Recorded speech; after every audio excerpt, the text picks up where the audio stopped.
Hi to all welcome back to my channel. French knot గురించి అయితే తెలుసుకుందాము. ఇక్కడ నేను సిల్క్ థ్రెడ్ అయితే తీసుకున్నాను. అంటే అటు 6 ఇటు 6 టోటల్ 12 లేయర్స్ వచ్చేలాగా సిల్క్ థ్రెడ్ అయితే తీసుకొని లాస్ట్లో థ్రెడ్ నాట్ అయితే వేసుకోవాలి, నాట్ అయితే వేసుకోవాలి.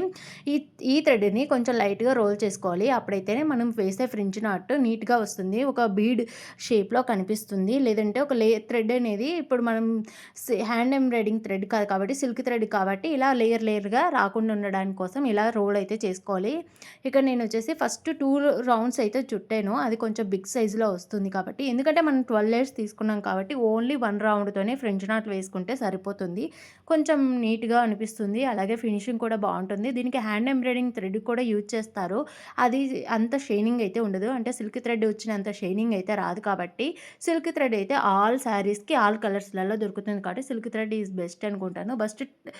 ఫస్ట్ ట్రై చేయడమే సిల్క్ థ్రెడ్తోనే ట్రై చేస్తే మీకు ఈజీగా ఉంటుంది. హ్యాండ్ ఎంబ్రాయిడింగ్ థ్రెడ్ ఎలా అయినా మనం నేర్చుకోవాల్సిన అవసరం లేదు, దాంతో పర్ఫెక్ట్గా వస్తుంది. ఎందుకంటే దీంతో వస్తే అది పర్ఫెక్ట్గా వస్తుంది.